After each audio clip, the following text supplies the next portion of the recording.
A partir de estos momentos, nos enlazamos con las regiones del país a través de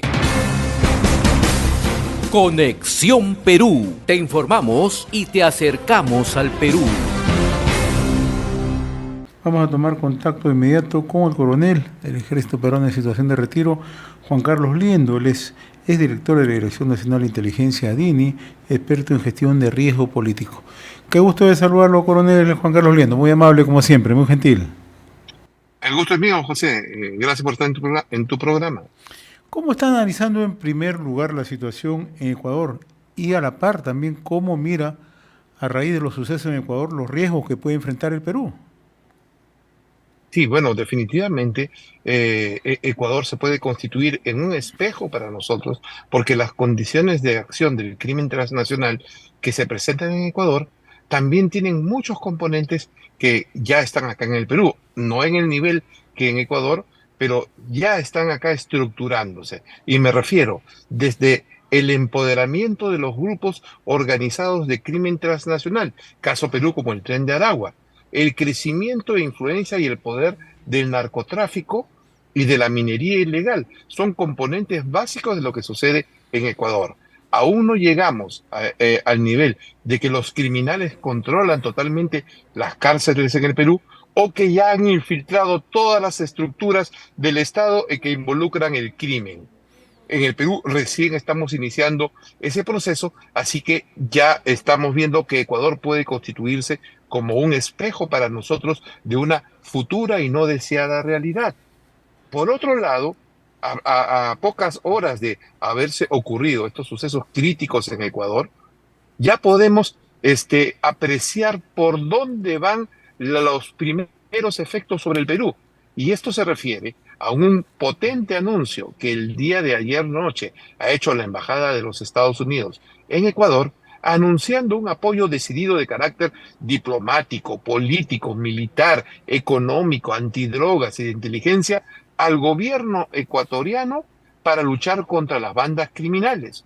Quiere decir que las bandas criminales en el Ecuador de todas maneras se van a ver significativamente afectadas en su dominio por la presencia de Estados Unidos y el lugar a los que ellos pueden desplazarse como un efecto globo, el más cercano y más apropiado estaría sobre el Perú en el norte de nuestro territorio, lo cual es sumamente crítico y peligroso en función de la calidad y situación de de nuestras autoridades políticas y de nuestro sistema político en crisis. Eso es lo más complicado, José.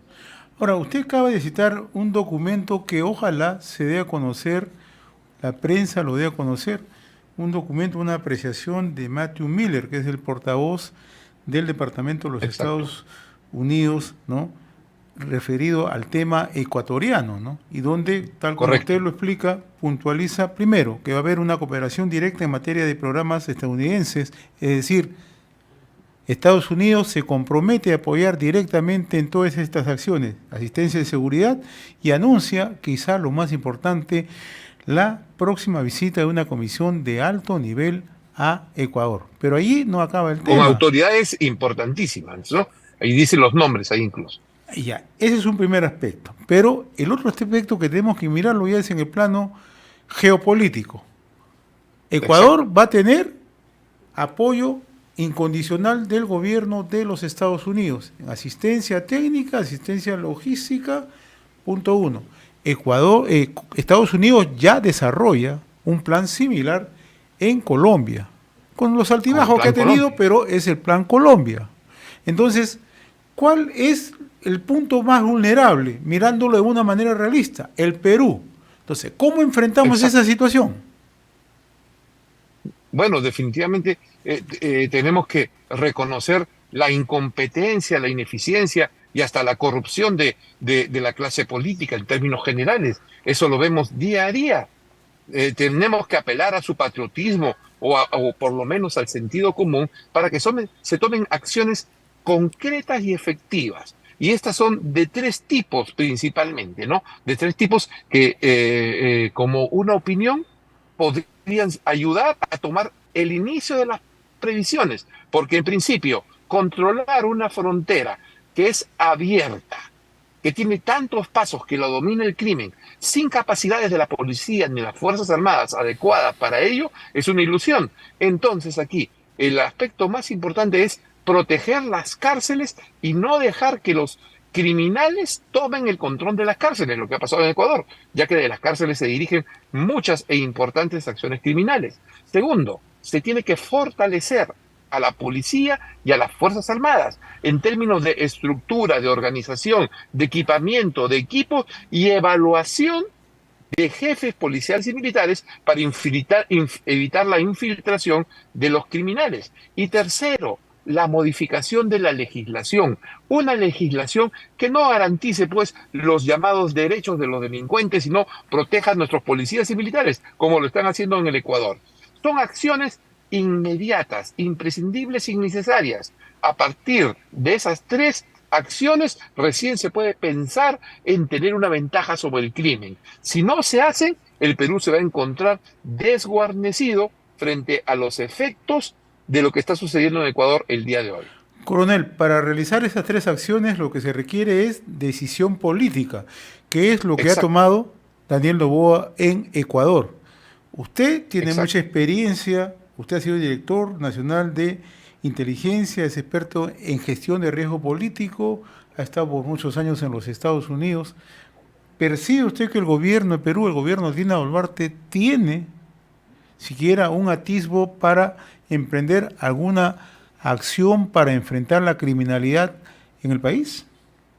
Lamentablemente, en lo que cualquier ciudadano de a pie y con sentido común podemos ver en todo lo que va en un año de gobierno, este gobierno de Boluarte no tiene ni voluntad política, ni conocimiento, ni intención de hacer bien las cosas, ya que solamente se han dedicado a repartir bonos y presupuestos y a dar declaraciones solo para los titulares de la prensa o para la foto y los medios de comunicación.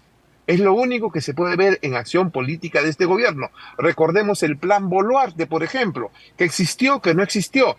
Recordemos cuando se dijo que no tiene mando ni mando y que deslindaba cualquier responsabilidad y se le encargaba a la policía o a las Fuerzas Armadas.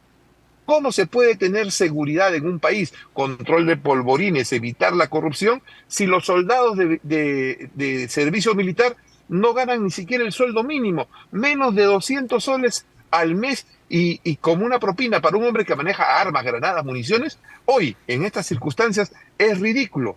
Lamentablemente, el gobierno va a tener que poner barbas en remojo y tomar acciones realmente serias e importantes. Si va a continuar solo repartiendo bonos, presupuestos figurativos o dando declaraciones para la prensa y fotos, no vamos a avanzar en ningún lado y vamos a seguir estando en peligro.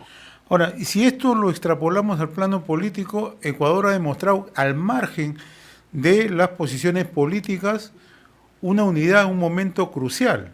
En el Perú no tenemos eso. Sí, lamentablemente, Ecuador, que es un país hermano con el cual compartimos muchas cosas dentro de la cultura, en Ecuador se ha esperado una situación tan crítica como la que estamos viendo para un momento de unidad nacional.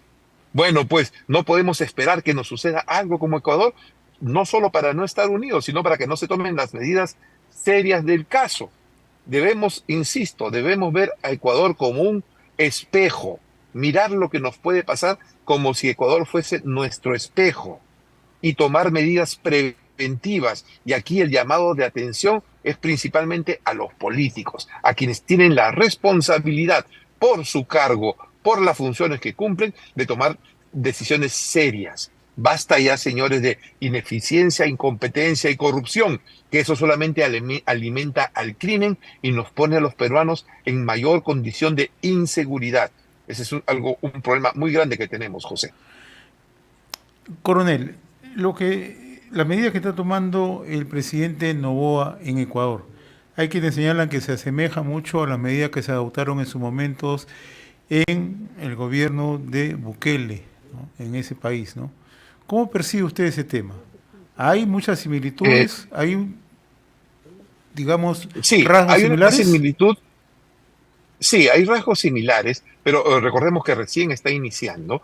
El rasgo similar más importante es lo que podría llamarse como la voluntad política y que el presidente se ponga al frente y convoque a todos los recursos nacionales para enfrentar el crimen de manera decidida, a tal punto que está recibiendo ayuda muy importante de los Estados Unidos. Este podría ser la primera similitud.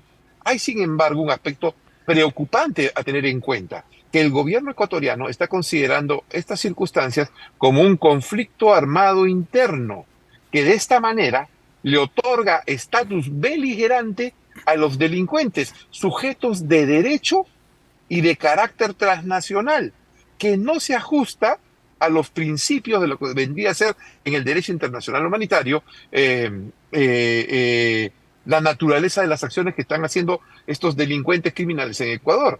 Ecuador enfrenta delincuentes, criminales y terroristas, digamos, y al declararlo en conflicto armado interno, piensa ingenuamente que van a escapar de la persecución ideológica, política y judicial de los organismos de derechos humanos y de ONGs y organismos internacionales involucrados con esta agenda. Aquí hay un doble peligro. Las autoridades militares y políticas ecuatorianas de todas maneras van a ser acusadas de violaciones de derechos humanos, tanto como lo es Bukele, por más que le llamen conflicto armado interno. Y el hecho de considerar a delincuentes dentro del margen de conflicto armado interno crea un precedente negativo, porque se le está dando un estatus político a delincuentes, que eso nunca debería suceder. Es cierto que hay que reconocer que son circunstancias nuevas, cambiantes, complicadas, ¿ya? Pero la defensa de los derechos humanos no es un monopolio de ONGs ni organismos ideologizados. La mejor defensa de derechos humanos es proteger al pueblo y a la población de estos criminales. Vamos a ver si Ecuador se libra de esta persecución de los derechos humanos en su momento. ¿Qué estatus se le debió dar en todo caso? El estatus claros, delincuentes, terroristas, porque son criminales. A ver, capturar un canal de televisión, amenazar con armas a jóvenes, colocarles explosivos en sus bolsillos y difundirlo a todo el mundo en tiempo real. ¿Es terrorismo o no es terrorismo? ¿Tiene implicancias políticas? No tiene implicancias políticas. El punto, José, es que la definición de terrorismo, no hay un consenso internacional ni entre países sobre ello. Cada país tiene su propia legislación y su propia denominación de terroristas. Para el caso peruano, nuestra legislación es bien clara de lo que constituyen actos de terrorismo. Y delincuentes que toman el canal de televisión para dirigirse al presidente están haciendo un acto de terror con implicaciones políticas, lo cual encaja en la definición de terrorista. Y se aplica la ley que tiene que aplicarse, el derecho de la guerra o el mismo derecho internacional humanitario, ¿no? Sin llamarlo conflicto armado interno. O sea, vamos a estar próximos a encontrar un enfrentamiento abierto entre los organismos de derechos humanos y el país, con Ecuador. Definitivamente, tal como lo está pasando en estos momentos El Salvador. Que no lo hagan sería algo impensable o algo que no ha sucedido antes. Ya han sacado su primer comunicado advirtiendo a las Fuerzas Armadas y al gobierno del Ecuador sobre el empleo del uso de la fuerza. O sea, primera acción de estos grupos de derechos humanos es contra el gobierno, contra sus Fuerzas Armadas, ni una mención al pueblo ni a las personas que son víctimas de estos actos de carácter terrorista. Eso es lo que estamos viendo. Y esto corresponde a una ideología, ¿no? Coronel Juan Carlos Liendo, como siempre muy reconocido por esta comunicación a través de Conexión Perú en RCR, Red de Comunicación Regional. Hemos presentado Conexión Perú. Mañana retornamos para seguir informando y acercándote al Perú a través de Conexión Perú.